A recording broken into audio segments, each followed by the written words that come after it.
현재 한국 영화가 굉장히 활황이다라고 말하고 있습니다. 실제로 봉준호 감독이 아카데미상의 사관왕과 세계 3대 영화제라고 할 수 있는 칸, 베니스, 베를린에서 칸에서 황금종려상을 타지 않았습니까? 그리고 홍상수 감독이 이번에 도망친 여자라는 작품으로 베를린 영화제에서 은금상, 감독상을 수상했습니다. 그리고 일본의 아카데미상이라고 할 수 있는 영화제에서 심은경 배우가 신문기자라는 작품으로 최우수 여우주연상을 수상했습니다. 이건 내용이 또 대단합니다. 일본 배우들도 꺼려했던 현 아베 수상에 대해서 굉장히 비판적인 내용을 다룬 작품인데도 심은경 배우가 한국인으로서 참여해서 최우수상을 수상했습니다. 그래서 이제 미국, 유럽, 일본 다 제패했지 않습니까?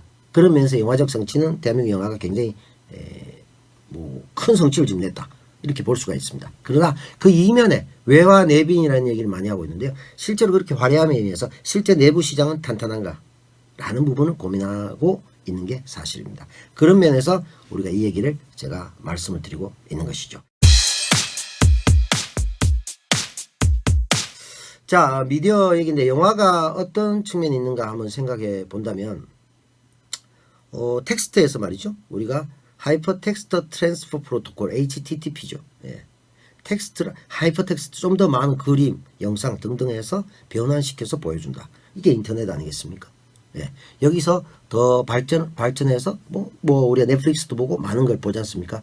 그런 면에서 우리가 지금 느끼는 뭐랄까 풍요 속의 빈곤 같은 이런 면에서는 우리가 이제 제대로 한번 미디어를 이해할 필요가 있겠다. 그러니까 텍스트 시대에서 미디어 시대로 전환했다. 그래서 이걸 미디어 리터러시라고 해서 문학적인 개념과 비슷하게 미디어를 읽고 해독하는 능력, 미디어 문맹에서 벗어나야 된다는 것이 굉장히 중요한 화두입니다. 지금 시대에. 왜 어린 친구들이 유튜브가 꿈이라고 하듯이 어릴 때부터 바로 유튜브, 넷플릭스 이런 것들을 IPTV 쭉 보면서 자라지 않습니까? 근데 여기에 대해서 우리가 문맹이라면 힘들지 않겠습니까? 국민 전체적으로 봐도. 그래서 미디어를 해독하는 능력이 뛰어나야 된다는 것이 기본이고요. 그런 면에서 그 미디어의 정점, 영화, 1895년에 만들어졌던 이 영화에 대해서 한번 생각해 볼 시간이 바로 오늘이 아닌가 생각이 들고요. 영화라는 건요, 1895년 루미에르 형제가 프랑스에서 발명했다라고 말합니다. 통상적으로. 그럼 왜 그럴까?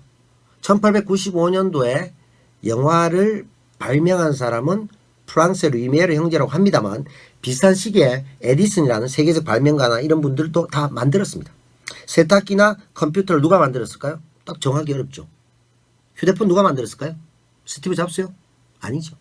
스티브 잡스는 애플을 통해서 유명해진 어떻게 보면 아이폰이라는 매체를 상징적인 제품을 통해서 아이폰이 가진 그 유명세와 함께 휴대폰의 상징적인 인물이 된 것이지 그분이 발명자는 아니죠. 예.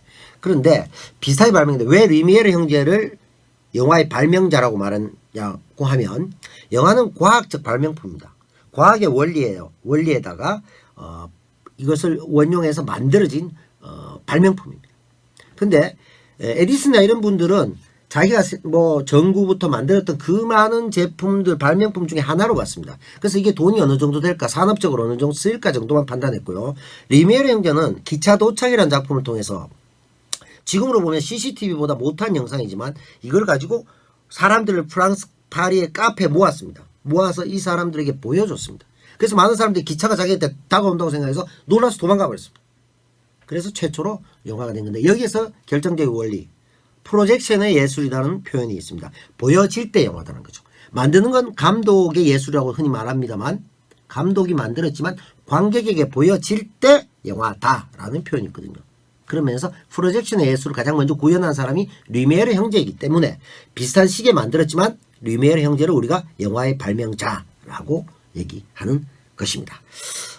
그러면 이 영화가 1890년 루미에르 형제에서 만들어진 과학적 발명품인데 이것이 각 나라에 들어가면서 자 여기에 과학적 발명품에다 그 민족 고유의 특성들이 결합되면서 이름이 명명되어집니다.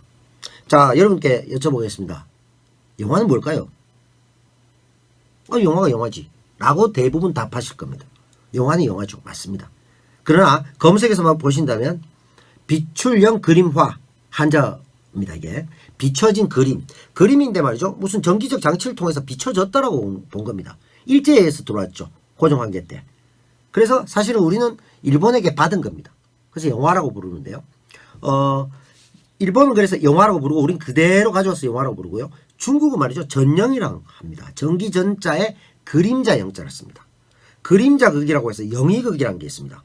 뭐 영화를 좀 좋아하시는 분은 아시겠지만 패왕별이라든가 첸카이카 이런 작품들을 보면 뭐 이렇게 모양새를 하면서 그림자를 가지고 보여줍니다. 이게 중국의 전통, 우리 마당극 같은 그런 게 있습니다. 여기에 전기적 장치를 이용했다라고 해서 전영이라고 합니다. 그래서 홍콩 영화나 중국 영화를 보면 전영 공작소 어디, 그러니까 제작사 이름이 있겠죠. 그렇게 뭐 골든 하베스트 있듯이 그렇게 많이 나누어져 있습니다. 그래서 이런 부분들을 이해하실 필요가 있고요. 미국에서는 모션 픽처, 원래는 움직이는 그림이죠. 영화의 원리도 제가 설명드리겠습니다만 움직이는 그림이기 때문에 모션 픽처 내지는 무비라고 많이 불려졌습니다. 그리고 프랑스에서는 여러분 잘 아시다시피 종주국이죠. 여기는 시네마라고 불렀습니다. 그래서 많은 극장들이 시네마라는 이름을 달고 있죠. 극장에다가. 아주 그 근원적인 얘기니까요. 그리고 독일은 키노라고 불렀습니다. 유명한 영화평론가 정성일 평론가 선생께서 예전에 만들었던 영화 잡지 키노라고 하셨습니다. 키노는 키네틱에 주는 말인데 이제 동적이라는 얘기입니다. 그래서 정리를 하자면 동양과 서양은 좀 차이가 있습니다. 동양은 그림자 이렇게 해서 일종의 정적인 개념으로 영화를 해석하고요. 서양은 키네틱, 모션 픽처, 무비 뭐 등등 모든 게 좀 움직인다는 얘기, 활동사진, 동적인 영역으로 해석합니다. 그래서 동서양의 정서가 좀 다릅니다. 그래서 뭐 아카데미도 특히나 그랬습니다만 거기는 백호주의나 뭐 백인 상류층 이런 사람들이 너무 소구하는 거 아니냐라고 비판받았는데 이번에 그 비판을 그 봉준호 감독이 아카데미도 로컬 아니에요? 이건 폄하가 아니라 그들의 문제점을 슬쩍 건드려 준 겁니다. 그래서 거기서 자기들이 아니다 우리는 라고 보여주면서 기생충을 선정하면서 스스로 위상도 높였죠. 거기에 대해서 트럼프 대통령께서는 아주 옛날 고전 영화죠. 바람과 함께 사라지다. Gone with the wind. 바람과 함께 사라질 운명에 처한 게 본인인데 가수나 배우나 모든 사람들이 자기 작품처럼 된다고 말하지 않습니까? 그렇게 될 수도 있을 것 같은데 어쨌든 그런 폄하를 하면서 비난을 했지만 미국의 많은 지성인들과 문화를 사랑하는 또는 영화를 사랑하는 분들은 기생충의 수상에 대해서 굉장히 환호하고 헐리우드도 이제 문을 열어놨구나. 폐쇄적인 백인 우월주의가 아니구나라는 걸 자기 스스로도 보여줬습니다. 그렇게 이제 볼 수가 있는데 그런 면에서 보면 지금 이 영화라는 것 자체가 그 시대와 사회의 거울인데 이것이 이제 보여지는 측면에서는 조금씩 이제 조금 도입에서부터 동성애 사고방식 차이, 뭐 오리엔탈리즘, 정중동의 미학 뭐 등등. 자 나중에 말씀드리겠지만 김기덕 감독 봄, 여름, 가을, 겨울 그리고 봄 이런 작품들이 미국에서 굉장히 흥행했어요. 작은 규모지만 굉장히. 근데 아주 큰 영화 뭐 쉬리라든가 뭐 실미도라든지 뭐 아니면 좀 더 대규모의 영화들이 미국에서 소구되지 못했습니다. 즉 자기들이 만들 수 있는 영화에 비해서 규모도 별로 크지 않고 그렇게 스펙타클하지 않아서 감동적이지 않거든요. 그런데 동양적 정서라고 했을 때 소림사나 뭐 얍얍얍 정도 생각했다가 살인, 삶, 인생, 절, 사계절 이런 것들 보면서 놀랐거든요. 그들이. 기생충을 보면서도 놀랐겠죠. 빈부격차라는 부분을 자기들이 전혀 볼 수 없는 반지하라는 이런 방식은 뭐지? 이런 주거방식은? 라고 생각할 수도 있거든요. 그래서 이런 부분들이 작용하는 겁니다. 그래서 동양과 서양은 서로의 시선이 조금 다른 측면이 있고요. 또 체제에 있어서도 다릅니다. 지금 많이 뭐 약화됐죠. 지금 이제 자원주의의 거의 뭐 7, 80%의 승리라고 볼 수가 있는데 현실 사회주의라는 게 90년 초반까지 있을 때 소위 말해서 소비에트 연방, 소련, 지금 러시아겠죠. 뭐 다 합쳐서 그 당시에는 이제 분리되기 전이니까 이런 나라들이 쭉 있을 때 사회주의는 이 미디어와 영상의 위대함을 알았어요. 그래서 1917년 러시아 혁명, 볼셰비키 혁명 당시에 전함 포텐킨이라는 위대한 작품을 만들었습니다. 예술적으로도 대단히 뛰어납니다. 근데 그쪽에서는 뭐냐면 많은 우리 국민과 대중들에 대해서 계몽, 선전 또는 뭐 의식을 고취하는 이런 역할로 봤고요. 자본주의에서는 오락적 상품을 받습니다. 그런데 결국은 자본주의가 발달하면서 또는 자본주의가 체제에 있어서 우위를 점함으로 인해서 지금은 굉장히 이렇게 뭐라 그럴까 상업적인 예술로 지금 영화가 자리매김한 것이죠. 그 이면에서도 우리가 좀 내용을 찾아보자고 하는 것이 앞서 말씀드렸던 뭐 스크림 독과점을 좀 규제하자 뭐 등등의 정책으로 이어지고 있다.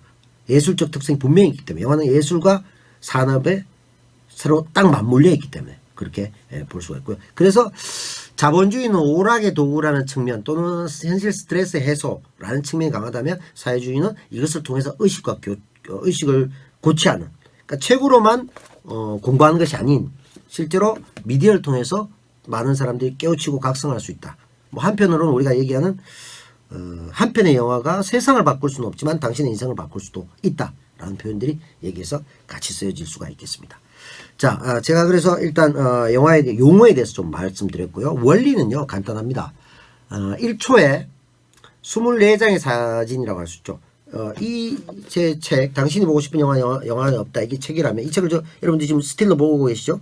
여기서 딱딱딱딱 움직였단 말이죠. 24장을 찍으면 한꺼번에 1초에 24장의 사진을 돌리면 이렇게 움직이는 것처럼 보이겠죠. 이것이 바로 눈의 착시 현상입니다. 실제로는 요거 한 장 찍었고 요거 한 장 찍었고 한 장 찍은 거죠. 그래서 이걸 빨리 돌리면 1초에 24장 24프레임이라고 하죠. 1초에 24장을 돌려서 움직이게 보이는 눈의 착시 현상인가요? 자, 방금 보았던 이 책의 내용과 방금 그 다음 제가 보고 있는 여러분들의 모습.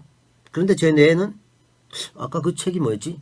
기억에 남아있죠. 잔상효과라고 합니다. 그래서 이 뇌의 잔상효과와 그 다음 정보를 제공받고 또 앞에 걸 잔상효과 남아있고 또 정보를 제공받죠. 시각적으로. 그래서 눈의 착시 현상과 뇌의 잔상효과 이 두 가지가 결합되면서 가장 거짓말이면서 가장 진실 같은 진실보다 사실보다 더 사실 같은 거짓말 사각의 프레임에 이게 영화라고 볼 수가 있겠습니다. 이게 원리이고 그렇게 볼 수가 있겠고요. 역사로 본다면 앞서 말씀드렸듯이 1895년 리메르 형제가 발명한 이후로 무성영화에서 토끼의 시대 워키토키 아시죠? 토끼로 해서 유성영화의 시대로 바뀌기도 하고요. 처음에는 이제 흑백영화였죠. 흑백영화에서 뭐 기생충은 다시 이제 새로운 맛을 보기 위해서 흑백영화로 재개봉도 하기도 했습니다만 흑백영화에서 칼라 영화로 바뀝니다. 그래서 예전에 보면 아주 예전 영화 나오면 검은색의 홍보 문구를 한번 보십시오. 올 칼라 총 천년색 뭐 이렇게 나왔습니다. 이 자연의 색깔 다 구현한다는 게 신기한 일이었거든요. 그래서 칼라 영화로 바뀌게 됐습니다. 그리고 지금 아시겠지만 2D에서 3D, 4D. 3D라는 건 말이죠. 2D의 카메라를 찍어서 입체적으로 보이게 하는 겁니다. 이게 한 6, 70년대 이미 개발됐습니다. 다만 대중화에 있어서 상업성이 좀 떨어졌어요. 그래서 많이 사용되지 않았고 지금은 TV라는 경쟁 매체 또 제가 아는 팟캐스트도 있습니다만 유튜브도 있고 다양한 매체와 경쟁하기 위해서 영화가 살아남기 위해서 스크린 크게 만들어서 대작화를 해서 4:3 지금은 16:9지만 예전에 4:3 화면에 TV에서 구현할 수 없었던 아주 큰 스케일 예전으로 보면 닥터 지바고나 이런 아주 예전 작품들 보면 말이죠. TV에서는 구현할 수 없습니다. 굉장히 큰 이런 화면에서 구현을 했고요. 그 당시에 2.35대 1 가로가 2.35 세로 1 굉장히 병풍같이 크죠. 그러면 굉장히 입체적으로 많은 사람을 보여줄 수 있습니다. 특히나 군중신이나 전쟁신에서 잘 보여줄 수가 있습니다. TV에서는 뭐 최수종 씨가 왕으로 나와서 막 이렇게 왕건으로 싸운다고 해도 뒤에 한 3, 40명만 말 타고 서 있으면 꽉 차게 보입니다. 근데 영화에서는 그렇지 않죠. 지금 물론 이걸 줄이기 위해서 CG를 사용하죠. 그리고 또 지금 드론도 띄우기 쉽고 기술적인 진보를 많이 했죠. 그렇게 해서 영화가 살아남기 위해서 2D, 3D, 4D 지금 4D에서 냄새도 맡고 의자도 움직이고 이렇게 되죠. 그런 정도로 지금 시대가 굉장히 변화했다. 그러니까 영화의 역사에 있어서도 그게 변화했다고 볼 수가 있겠고요.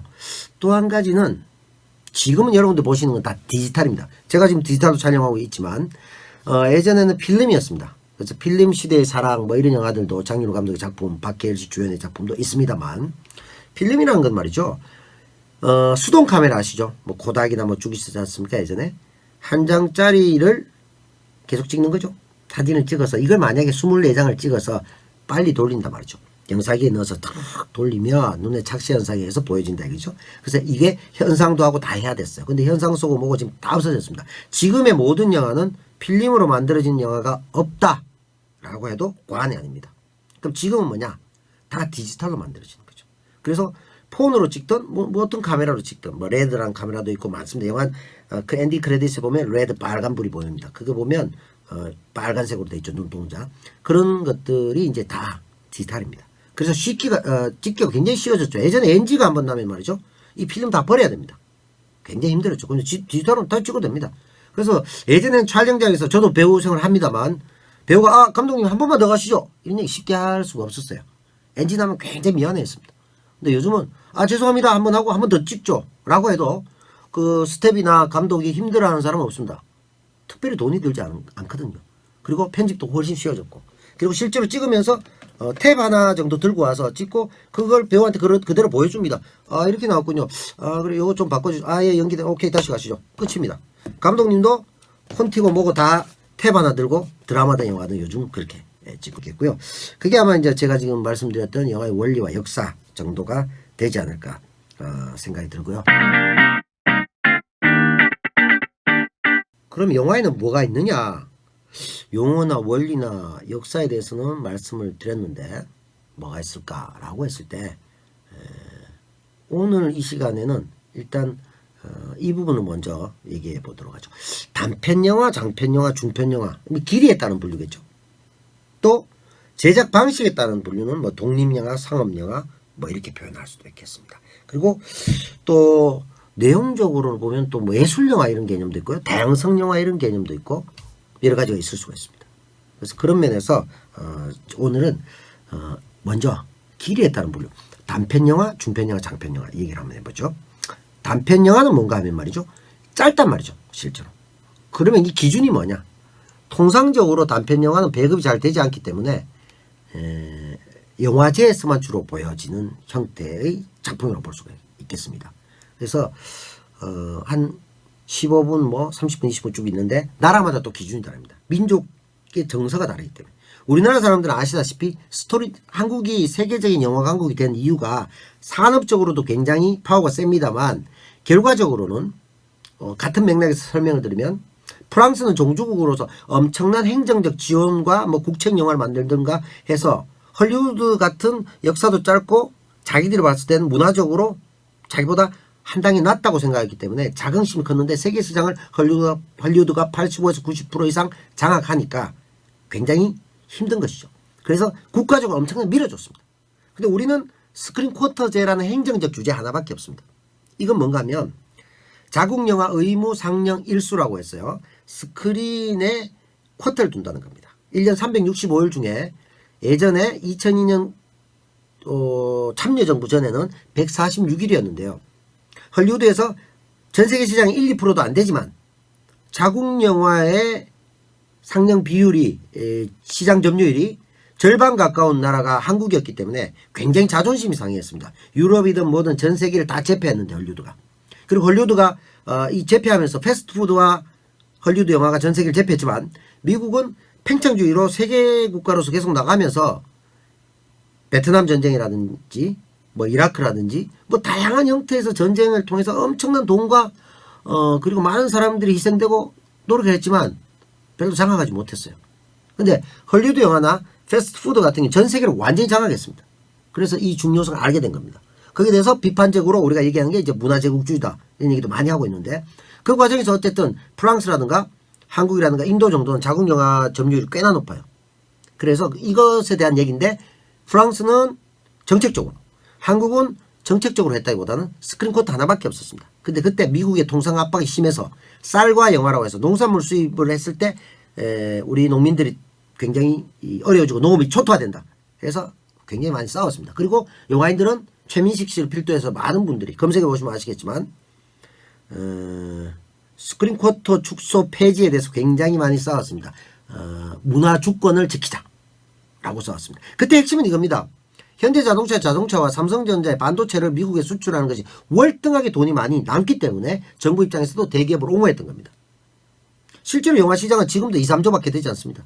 자동차나 반도체를 합친다면 100조도 훨씬 넘겠죠. 통신만 해도 100조가 되니까 훨씬 큰 시장입니다.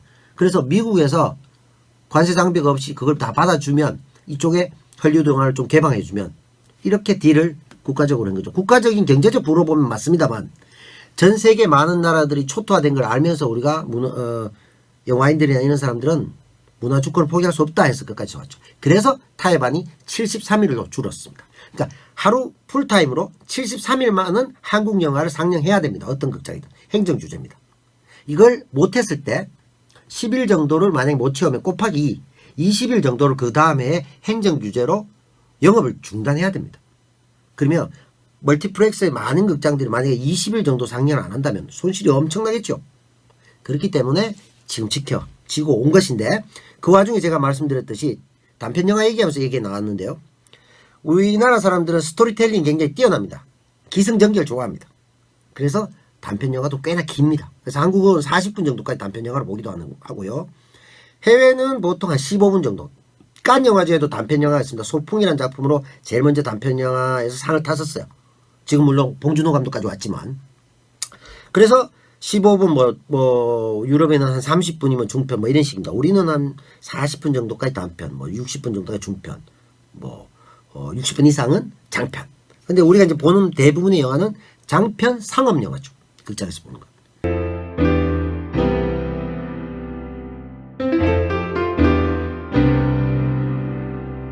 독립영화, 상업영화, 예술영화 좀 다른 것 같습니다. 느끼면. 제작 방식이라고 처음에 말씀드렸죠.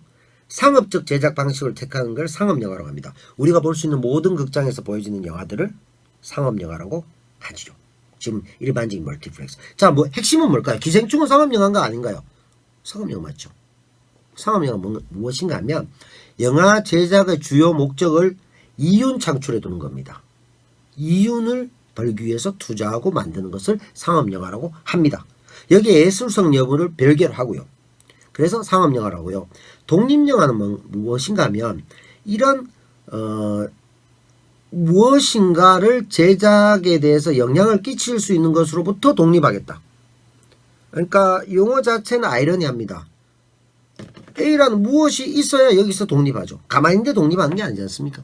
그래서 무엇으로부터 독립한다라는 게 독립영화의 개념인데요. 자, 크게 한 세 가지로 나뉘어집니다. 처음에는 검열에 대한 것이었어요.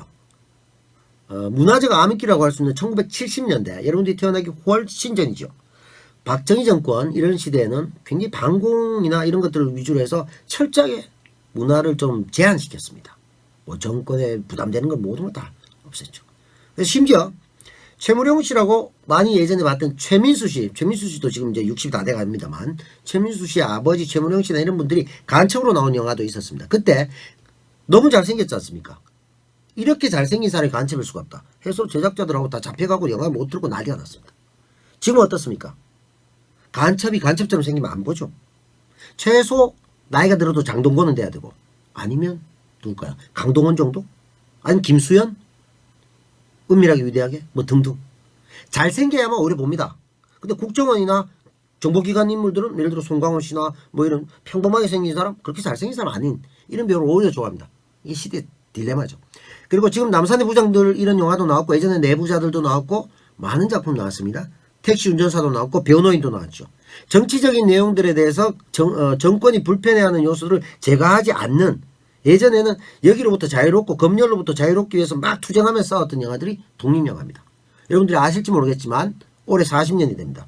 5.18 광주 민주화 운동. 아직도 폭도들이 그랬다라고 엉뚱한 소리 하는 사람도 있어요. 사법적으로 처벌되고 있습니다. 지만원 씨 같은 경우 벌금도 내고 많이 벌금 맞았죠. 자, 그런 우리의 슬픈 역사들을 통해서 우리의 민주주의가 발달했고, 제가 지금도 여러분들에게 이렇게 영상으로 강의를 할 수도 있는 시대가 된 겁니다. IT의 발달만으로 될 수 있는 건 아니죠. 이걸 제한하는 정권도 있습니다. 그러나 한국은 이제는 그렇지 않죠. 앞으로는 또 그럴 리도 없고 그럴 수도 없습니다. 그래서 이런 검열로부터 자유롭지 않은 게 독립영화였습니다. 그 두 번째로는요. 하나의 상업영화나 일반적인 영화를 만들려고 한다면, 나중에 제가 또 말씀드리겠습니다만, 한국영화 평균 제작비가 미니멈 60억 정도 됩니다. 제작비로. 60억 정도가 들어야 되는 정도입니다. 조금 규모가 크면 150억 정도. 지금 뺑반이라든가 자전차 엄복동이라든가 올해 좀 안 된 영화들 많았죠. 그런 영화들 다 150억 정도. 마야광도 그렇고. 근데 이제 잘된 영화 중에 기생충도 한 150억입니다. 그래서 기생충은 굉장히 예산을 적게 들인, 그리고 엄청난 수익을 올린 영화가 됐죠. 세계 시장에서 좀 3천억 이상 하지 않습니까? 수익이. 그래서 이게 이제 자본으로부터 제약해서 독립하자는 의미가 있습니다. 자, 일정한 영화를 만들려면 이 자본이 투자돼야 되죠. 상업적 예술이기 때문에. 이 투자가 된다는 것을 전제로 했을 때는 이 자본으로부터 자유롭기가 어렵습니다. 자, 이게 무슨 말씀인가 하면요. 자, 투자자가 이렇게 내면 기승전결했을 때, 야, 해피엔딩으로 좀 끝내봐. 재밌게 해야 되지 않겠어? 라는 게 압박이 계속 들어오죠. 그리고 배우도 이 배우 쓰면 잘 안 되지 않을까? 배우에 대한 것도 들어오죠. 많은 제약들이 들어옵니다. 여기서부터 자유로워지자는 게 독립영화의 정신인 겁니다. 자, 단축으로 한번 볼까요? 예전에 많이 보셨겠지만 원앙소리가 나왔습니다. 원앙소리가 경북 봉화에서 만들어진 소와 할아버지의 우정 뭐 이렇게 되는데, 또 농담으로 평생 그렇게 끌고 다녔으니까 동물 학대 영화 아니냐 이런 얘기를 하는 사람들도 있습니다만, 그때 그 영화가 제가 운영하던 극장에서 개봉을 했는데 전국에 2300개 스크린 중에 단 7개 스크린에 개봉을 했습니다. 왜? 독립영화이기 때문이죠. 독립영화라는 건 뭡니까? 투자와 배급이 상업적인 것이 들어오지 않습니다. 왜 안 들어올까요? 자, 탑배우가 있습니까? 소가 탑배우입니까? 아니죠. 사랑스럽습니까? 여배우가 있습니까? 소를 계속 보고 있는데 과연 그게 아름다울까요? 그리고 자연경관은 멋진 해변이 나옵니까? 아니죠. 아무것도 없습니다. 그래서 상업적 투자가 되기에는 어려운 조건이죠. 소 보고 아무것도 투자를 하지 않죠. 근데 거기서 우리가 느꼈던, 빨리빨리 열심히 살아봤더니만 너무 힘들더라. 좀 쉬어가자. 이제 놓고 가자. 우정도 생각하자. 자연도 생각하자. 느리게 가면 어떠냐? 라는 메시지를 사람들이 감동받았기 때문에 멀티플렉스에서 돈이 되겠다고 생각해서 다시 영화를 개봉을 많이 했습니다. 그래서 300개관까지 개봉이 됐습니다. 그래서 300만에 가까운 엄청난 스코어를 기록하게 된 거죠. 자, 뒤에 또 다음 강의 시간에 한번 말씀드리겠습니다만, 60억 정도가 평균 제작비라고 한다면 말이죠. 우리가 만원 정도 극장에서 영화를 본다고 한다면 10% 부가세가 있다면 뭐 9,000원이라고 칩시다. 그리고 3% 영화 발전 기금이라고 있습니다. 이건 예전에 신성일 씨나 이런 탑 배우들이 있을 때 1960년대가 한국 영화 최고 전성기였어요. 그때 문해진흥기금이라고 해서 기초예술, 뭐 음악, 문화, 문학, 무용, 뭐 여러 가지 장르의 영화가 벌어들인 돈의 5%를 문해진흥기금, 문화예술진흥기금으로 나눠줬습니다. 그게 어느 순간 폐지되고 영화가 힘들어지자 나중에 영화가 3%만 영화 발전기금으로 거두게 됩니다. 이걸 가지고 문광부 산하의 영화진흥위원회에 올라갑니다. 그래서 이걸 가지고 전체적으로 예산 배정을 해서 독립영화 지원도 하고 상업영화 후반 지원도 하고 등등등 합니다. 또는 시나리오 개발 지원 뭐 이런 것들 합니다. 그래서 3% 빼고 그러면 한 300원 빠지겠죠. 빠지고 뭐 이렇게 하면 제작 배급사와 극장이 한 5대5로 나눕니다. 그래서 이 부율 조정에 대한 얘기를 자주 하고 있거든요. 극장이 대기업이니까요 지금. 그렇다고 한다면 한 명이 이 극장에서 영화를 보았을 때 1차 시장에서 보았을 때 한 4천원 남짓 벌게 됩니다. 그래서 60억 정도가 평균 제작비라고 한다면 제작 배급사 입장에서는, 투자 제작사 입장에서는 150만 정도가 브레이크 포인트가 되는 겁니다. 일반적으로. 그래서 모든 영화를 검색해보면 여러분들 아시겠지만 통상적으로 이 영화 지금 정직한 후보 BP가 한 150만 되려나? 지금 170만이 들어왔네. 20만이 넘었네. 1차 시장에서 BP를 넘겼구만. 근데 1차 시장과 2차 시장은 DVD가 지금 붕괴됐으니까 IP 시장 위주입니다. 해외도 조금 있습니다만. 그래서 한국은 8대2, 미국은 2대8 이렇습니다. 그래서 극장 개봉에 올인하지 않아도 됩니다. 우리는 여기에 올인해야만 됩니다. 그래서 여기서 조금 남겼다면 20%가 남아있으니 이러면 2차 시장에 또 벌고 하면 뭐 코로나19 위기 속에서도 정직한 위기라 후보라는 작품은 몇십억 좀 벌었겠구나. 유추해서 라미란 배우는 뭐 계속 작품을 조금 잘해 나갈 수 있겠는데? 라고 하고 있습니다. 그래서 또 그 새 작품을 하고 있죠. 이게 또 배우의 티켓 파워라는 것이거든요. 그래서 이런 부분을 전제로 하고요. 그리고 뭐 해피엔딩이라든가 뭐 탑 배우를 쓴다든가 이런 것들을 전제로 합니다. 근데 원앙소리 같은 경우에는 할아버지 그렇고 할머니 1시간 내도록 잔소리만 하고 있습니다. 근데 이게 상업적 가능성이 없죠. 그래서 투자를 하지 않는 겁니다. 그죠?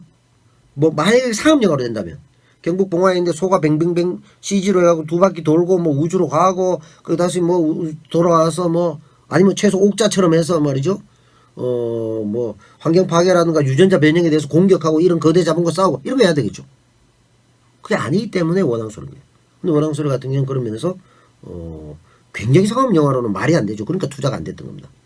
그리고 또 한 가지는 영화적 문법이라고 하는데요. 책의 문법처럼 마찬가지입니다.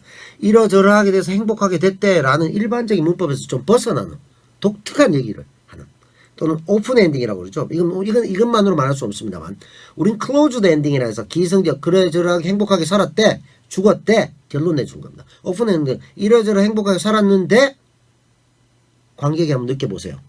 이게 오픈 엔딩입니다. 그때 사람들은 또 내 돈을 만원 냈는데 왜 감독이 결론 내주지 않지? 라고 섭섭해하기도 합니다. 여기 또 틀리죠. 이런 식의, 예를 들면 단적으로 영화적 문법을 바꿔보는 겁니다. 독자적으로. 그래서 독립영화와 상업영화를 가르는 결정적인 이유는, 독립영화는 창작자의 주관적인 시선을 여기에 포커스입니다. 플러스 시장 실패적인 요인을 갖고 있습니다. 흥행이 많이 안 될지언정 그 내용을 바꾸지 않고 작가가 주장하는 내용으로 관객에게 프로젝션 하겠다라는 겁니다. 그리고 상업영화는 요렇게 관객의 니즈가 있으니 이렇게 넣고 요걸 좋아할 것 같아. 예를 들어 부산행 같으면 말이죠. 연상호 감독의 세계관 같으면 끝부분을 그렇게 부정이라든가 심파적으로 공유씨의 아빠의 뭐 정이라든가 이런 것들 위주로 가지 않았을 거예요. 근데 워낙 대작이기 때문에 거기에서 현실적인 타협을 통해서 상업영화가 또 돈을 벌어야 된다는 객관적인, 자기 돈이 아니잖아요. 이유가 있기 때문에 그렇게 내용을 좀 더 대중적으로 다듬어서 간 것이죠. 이런 차이들이 독립영화, 상업영화를 가를 수 있다라고 볼 수가 있고요. 예술영화 같은 경우는 좀 다른 분야입니다. 다른 영역입니다. 예술적인 가치가 좀 높으냐 아니냐. 근데 이건 뭐 정할 수 없죠. 영화는요, 명백하게 타인의 시선입니다. 타인의 시선인데 이것이 얼마나 내 정서에 어프로치하느냐, 호불호가 되느냐라는 걸 정하는 것일 뿐이지 정답은 없습니다. 어디에도. 예전에 이창동 감독이 만들었던 시라는 작품이 시나리오를 가지고 칸 영화제에서 각본상을 탔습니다. 그런데 말이죠, 그 당시에 블랙리스트가 많이 있을 때도, 저도 마찬가지입니다만, 뭐 배우들은 출연지 안 되고 제작자들은 뭐 제작을 못하고 감독들은 작품이 안 들어오고 등등 있습니다. 그래서 이창동 감독이 그 당시에 영화진흥위원회 이 작품을 대한 지원을 요청했을 때, 저 심사에서 뽑히면 일정한 지원을 해줍니다. 그때 시나리오 심사를 빵점을 받았습니다. 빵점. 이창동 감독이 시라는 작품을 한국어로 썼단 말이죠. 프랑스어로 쓰지 않았어요. 근데 프랑스에서 칸에서는 각본상을 줬습니다. 근데 한국에서는 정치적 이유로, 소위 말해서 좌파 감독이라는 이유로 그 당시에 아마 MB 정부였을 겁니다. 이명박 정부였을 거로 보이는데 그 당시에 지원을 배제했죠. 이렇게 이제 탄압하기도 했었습니다. 그래서 그런 과정들을 거치면서 예술성이 무엇인가에 대한 것은 정확하게 말할 수는 없으나, 이런 단어는 아예 잘못된 것이고, 그건 뭐 제 책에도 적혀 있습니다만은. 그래서 제목이 당시 보고 싶은 영화는 영화관에 없다. 실제로 영화관에 영화가 없는 것이 아니라 라는 의미인데요. 보면은 예술 영화는 예술적 성취가 높은 영화를 말한다 라고 말하는데, 우리나라에서 행정적 편의로 문화체육부 산하의 영화진흥위원회라고 있습니다. 이 위원회 예술영화 인정심사소위원회라는 것이 있어서 여기에 전문가들이 있습니다. 이분들이 영화를 보고 정해서 예술영화 같은데 아닌데 정도의 판단을 하고, 이 판단을 가지고 예술영화관 전국에 한 30개 정도, 아주 적죠. 이 영화관에다가 상영할 수 있게 하는 그런 정도의 제도라고 볼 수가 있고요. 또 한 가지는요, 영화 입장권 통합 전산망이라고 검색해서 지금 당장 한번 보십시오. 쭉 보시면 지역별, 연령별, 그리고 지금 어떤 영화가 박스오피스 매디하고 어떤 게 다 나와 있습니다. 한국이 지금 영화 산업이 꽤나 발달한 이유 중에는 박스오피스가 전 세계에서 가장 잘 되어 있습니다. IT 강국이기도 합니다만 한 치의 오차도 없이 잘 되어 있습니다. 예전에는 돈을 많이 벌어도요, 얼마 벌었는지 알 수 없었어요. 그냥 누락되고 이런 게 너무나 많았습니다. 그래서 극장에서는 돈 많이 벌었다는데 제작사에서는 돈 못 벌고 모르겠고 뭐 이런 일들이 많았습니다. 지금은 정확하게 계산이 돼서 그대로 전산으로 통보됩니다. 여기 이제 입장권 통합 전산망에 보면 국적별 분류부터 다양하게 되어 있습니다. 지역별로 부르면 대구 같으면 전국에 한 5%에서 6% 정도 시장 점유율 됩니다. 그리고 국적별로 보면 제일 웃긴 게 나옵니다. 헐리우드 영화와 한국 상업 영화가 절대적 다수입니다. 95에서 97% 장악할 겁니다. 그럼 3% 남았습니다. 전 세계 영화를 안 만들까요? 전 세계에서? 만들겠죠. 그래서 그 시대와 사회의 거울이라고 했는데, 1960년대 프랑스 대학생들이 무슨 생각을 했을까? 1960년대 일본의 대학생들은 어떤 생각을 했을까? 알 수 없죠. 그러나 영화를 통해서 봤을 때 가장 쉽게 이해할 수가 있습니다. 그 시대와 사회의 거울이기 때문이죠, 영화가. 그래서 굉장히 짧은 시간에도 인류가 발명한 위대한 발명품 10대 발명품 안에 항상 5위 안에 듭니다. 자동차, 냉장고, 세탁기 다 했습니다만. TV도 있겠죠. 그런 과정에서 우리가 느끼는 건데, 이게 이제 전체적으로 이 영화라는 이 매체가 가지는 파괴력들이 이렇게 크기 때문에 앞서 말씀드렸던 헐리우드도 막대한 자본을 갖고 돈을 벌겠다는 게 목적이 아니라 정신을 지배하고 싶은데 한국의 영화인들을 위시해서 많은 한국 사람들이 자국 영화를 보면서 버티니까 이게 싫었던 겁니다. 그래서 심지어 돈을 주겠다고까지 했습니다. 돈을 줄 테니 제발 스크린 코트를 줄여달라고까지 사정했었어요. 그 당시에.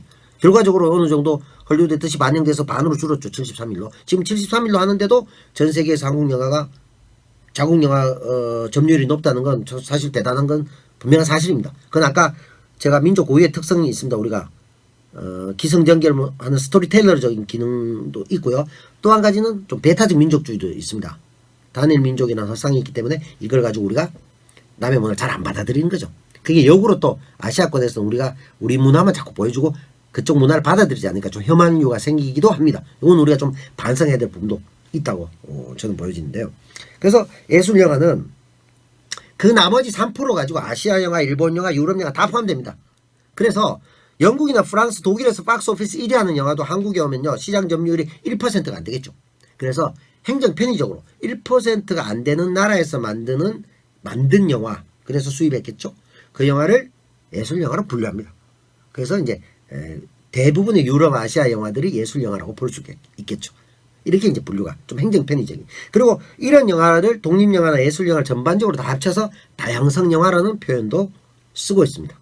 자, 오늘 제가 1시간 이상에 걸쳐서 다양한 얘기를 하고 있는데 너무 많은 얘기를 했나요? 아마 힘들어하실 것 같기도 한데 좀 편안하게 쉬어가셨으면 좋겠는데 이런 말씀을 드리고 싶네요. 영화라는 게 사실은 어떻게 보면 그냥 놀이의 일종? 오락? 날 그냥 힐링해주는 정도라고 생각할 수도 있습니다. 그러나 또 역으로 현실을 굉장히 리얼하게 보여줘서 각성하게 하는 측면도 있습니다. 판타지 세계로 가서 나에게 휴식과 휴양을 주기도 하지만 현실에 내가 처한 것을 더 각성하게 해서 나를 일어나게 해주는 진취적인 효과도 있습니다. 두 가지다. 흔히 영화적인 방식으로는 사실주의다, 표현주의다 이런 표현도 합니다. 뭐 한번 검색해 보시면 어떤 뜻인가 미술에도 있습니다만 아실 것 같습니다. 그런 부분을 좀 생각해 보시면 좋겠고요. 뭐 다양성에 대한 얘기 했었고요. 영화에 대한 의미에 대해서도 한번 생각해 볼 수 있는 시간이었으면 좋겠다 이런 생각이 들고요. 마지막으로 우리가 앞서 좀 말씀드렸습니다만은 일반적인 팁이 될 수 있는 얘기들을 또 다음 시간에 한번 얼마를 벌고 얼마를 나누고 투자를 하고 왜 이 배우를 쓰고 뭐 이런 것들 어떻게 제작이 되고 뭐 이런 것들을 좀 나중에 좀 상세히 말씀드렸으면 좋겠습니다. 그리고 제 책에도 있습니다만 영화를 좀 끝까지 보실 필요가 있습니다. 한 가지 말씀드릴까요? 영화를 왜 끝까지 봐야 되느냐. 사실 엔딩 크레딧이 올라가는 시간이요. 상업 영화는 최소 스텝이 50명에서 100명이 넘어갑니다. 쭉 하면 3분에서 5분, 7, 8분, 심지어 10분이 넘어가는 영화들도 많죠. 근데 멀티플렉스에서 보면 말이죠. 이걸 끊어버립니다. 마지막에. 자, 그러면 2300개 스크린 중에 만약에 큰 대작이라고 해서 1000개관에 상영을 한다고 봅시다. 그래서 이 1000개관에 예를 들면 뭐 100분짜리 영화라고 합시다. 뭐 이게 나중에 말씀드리겠습니다만은 100분이 된 결정적인 이유도 과학적 실험을 통해 보니까 인간이 120분까지가 가장 좋아하는 시간이라고 합니다. 그보다 짧으면요. 아쉬워합니다. 돈을 좀 아까워합니다. 또 2시간 넘어가면요. 루즈해합니다. 힘들어 피곤해합니다. 왜? 영화라는 게 TV 매체와 다르게 돈을 내고 자기 스스로 가둬져서 다른 짓도 못하고 집중해야 되는 거기 때문에 그게 특이하죠. 그렇게 면에서 영화는 굉장히 생명력이 센 겁니다. 물론 넷플릭스는 좀 다르겠습니다만은 그런 면에서 이 영화라는 게 이 사람들의 정서도 있지만 어떤 예술 작품이라는 것도 분명히 있습니다. 그래서 이 상업적 기준으로 보자면 이걸 10분씩 짧게 끊으면 한 회차를 더 상영할 수도 있습니다. 하루 8회나 10회 상영한다면. 그러면 한 번 더 상영하는데 100석이라고 하는데 1000개관이라고 하면 비용 차이 크겠죠. 그래서 엔딩 크레딧을 끊어 먹으면 돈을 굉장히 많이 벌 수 있습니다. 경제적인 용어로 보면 자본의 회전율을 높일 수가 있는 거죠. 그래서 멀티플렉스에서 굉장히 공손하게 인사를 합니다. 예전에 보면 멋진 직원이 나와서 그건 뭐냐, 빨리 돈 벌어야 되니까 나가주세요라는 뜻입니다. 그건 제가 10,000원을 내고 9,000원치 또는 9,500원어치 보고 가는 겁니다. 500원을 버리는 겁니다. 그 500원을 몰래 꿀꺽 가는 것이죠. 근데 이게 몇 가지 뜻이 있습니다. 가장 크게는 말이죠. 1번은 정서의 정리입니다. 이 감독이 주장한 내용에 대해서 내가 공감하든 공감하지 않든 싫든 좋든 거기에 대한 정서를 정리합니다. 스토리도 정리하고 뭐도 정리하고 기뻐서 또는 슬퍼서 막 울고 있는데 불이 확 켜지면 안 울었어 안 울었어 이러면서 정서가 완전히 깨지는 거죠. 그래서 정서를 정리하는 측면이 있고요. 관객이. 두 번째 측면은 정보를 공유하는 측면이 있습니다. 아 어디서 찍었고 누가 찍고 이번에는 이 감독이 찍었는데 이 감독이 촬영했네. 아 누가 했네. 어디서 투자를 했네. 어디서 찍었네. 아 이래서 이쪽에서 굳이 협찬해 줬구나. 정보를 쭉 다 볼 수 있습니다. 아 예전에 이 배우가 이 역할을 하는데 이 배우가 친하구나. 아 학교 후배라지 등등의 정보를 쭉 정리할 수 있습니다. 세 번째는요. 예술가에 대한 최소한 에티켓입니다. 미술관에 가서 미술 작품 보고 누구 작품인지 모르고 나오는 사람 없지 않습니까? 한국의 영화 노동자가 2만이라고 하는데요. 이 2만 노동자들 평균 연봉이 1,000만 원입니다. n분의 1로 나누면. 그건 고학력자들인데요. 이 사람들이 편의점에서 일하는 것보다 아르바이트 하는 것보다 순수하게 따지면 연봉이 약합니다. 그럼에도 불구하고 자기 예술적 성취를 위해서 단 0점 몇 초에 지나가는 그 자막에 엔딩 크레딧에 자기 이름을 올리는, 그리고 그것을 한번 봐주는 사람들의 에티켓, 그리고 그 사람들은 예술적 성취를 가지고 또 다음 작품을 열악한 조건이지만 또 만들려고 하는 그 열정, 이것이 만나는 지점이 영화관입니다. 거기에서 자본의 이윤축을 위해서 마지막에 이 열정을 뭉개버리는 거죠. 그리고 관객의 입장에서는 최소한의 에티켓을 표현할 수 있는 시간을 뺏겨버리는 겁니다. 극장 대자본에게. 그런 면에서 영화를 꼭 끝까지 보실 필요가 있다라는 걸 여러분들에게 제가 꼭 좀 알려드리고 싶은 내용입니다.